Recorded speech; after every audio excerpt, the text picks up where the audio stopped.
പുളിക്കണക്ക് അഴകിയകാവ് ഭഗവതി ക്ഷേത്രത്തിലെ ഭാഗവത സപ്താഹ ജ്ഞാനയജ്ഞത്തോട് അനുബന്ധിച്ച് രുക്മിണി സ്വയംവര ചടങ്ങ് നടത്തി. നിരവധി ഭക്തജനങ്ങൾ പങ്കെടുത്തു. കായംകുളം പുള്ളിക്കണക്ക് അഴകിയകാവ് ഭഗവതി ക്ഷേത്രത്തിലെ ഭാഗവത സപ്താഹ ജ്ഞാന യജ്ഞത്തോടനുബന്ധിച്ച് രുക്മിണി സ്വയംവര ചടങ്ങുകൾ നടന്നു. ഗുരുസികാമൻ മഹാദേവ ക്ഷേത്രത്തിൽ നിന്നും നിരവധി ഭക്തജനങ്ങളുടെ അകമ്പടിയോടുകൂടി ഘോഷയാത്രയായി പുറപ്പെട്ട് യജ്ഞശാലയിൽ എത്തിച്ചേർന്നു.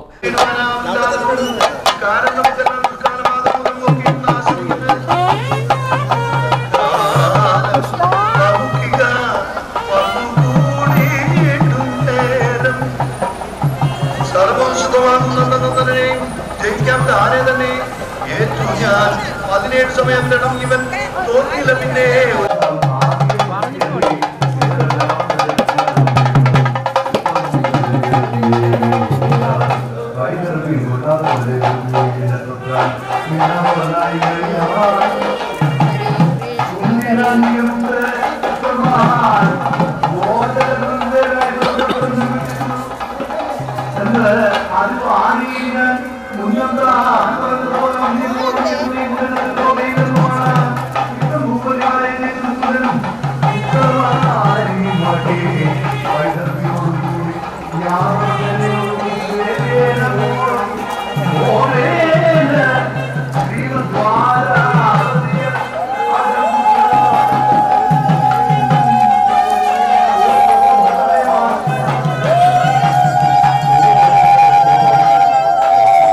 സ്വയംവര ചടങ്ങുകളിൽ യജ്ഞാചാര്യൻ പുള്ളിക്കണക്ക് ഓമനക്കുട്ടൻ മുഖ്യ കാർമ്മികത്വം വഹിച്ചു.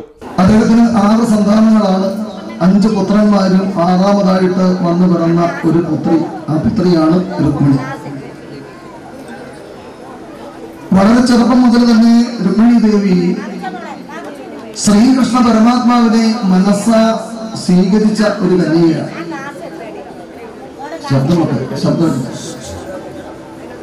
മനസ്സാ സ്വീകരിച്ചു കഴിഞ്ഞിരിക്കുകയാണ്. പക്ഷേ ഈ രുക്മിണിയുടെ സഹോദരൻ രുക്മി എന്ന് പറയുന്ന സഹോദരൻ ചേതിവംശ രാജാവായിരിക്കുന്ന ശിശുപാലനെ കൊണ്ട് വിവാഹം കഴിപ്പിക്കുവാൻ തീരുമാനിക്കുകയും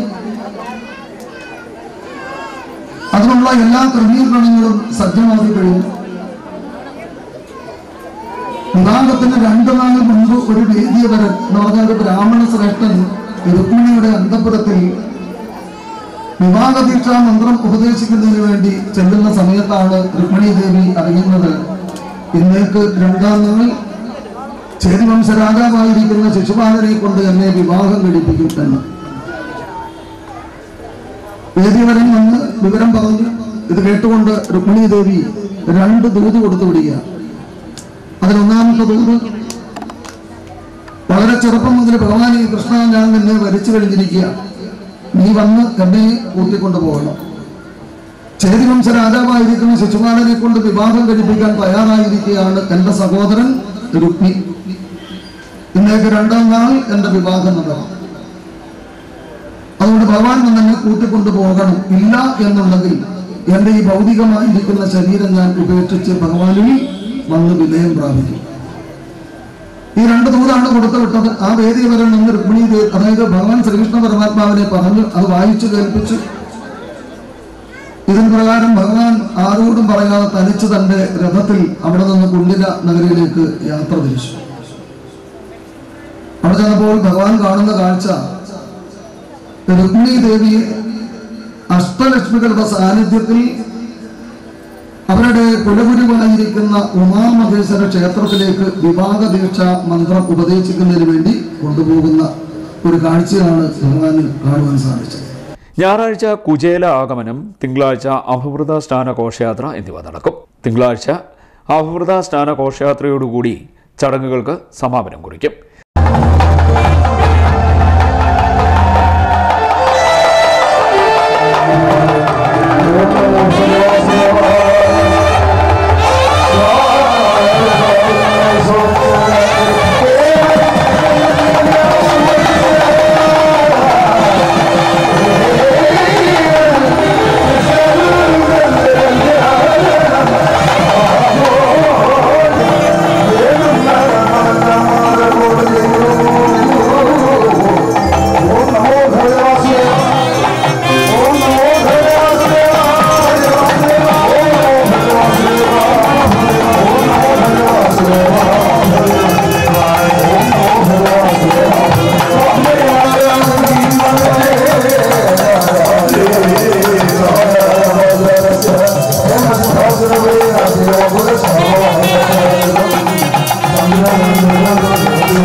ചടങ്ങുകൾക്ക് ജനറൽ കൺവീനർ അനിയൻ കുറിച്ചിയിൽ, രക്ഷാധികാരി ഗോപാലകൃഷ്ണൻ നായർ, സെക്രട്ടറി ഹരികുമാർ ഹരിശ്രീ, ട്രഷറർ സുരേഷ് ആദിത്യ, സജീവ് സ്വാതി, അനിത, സുശീല രഘുനാഥ്, റാണി, സുരേഷ് മഠത്തിൽ, രജനീകാന്ത്, ഗോപകുമാർ തുടങ്ങിയവർ നേതൃത്വം നൽകി.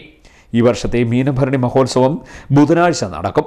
തിരുവിതാംകൂർ രാജകുടുംബത്തിലെ ഇളമുറക്കാരനായ ആദിത്യവർമ്മയുടെ സാന്നിധ്യത്തിലുള്ള ക്ഷേത്ര ചടങ്ങുകൾക്ക് പുറമെ കെട്ടുകാഴ്ചകൾ, കൂട്ടം കെട്ട്, എതിരേൽപ്പ് തുടങ്ങിയവ നടക്കുമെന്നും ക്ഷേത്ര ഭരണസമിതി ഭാരവാഹികൾ പറഞ്ഞു. CD net news, Kayamkulam.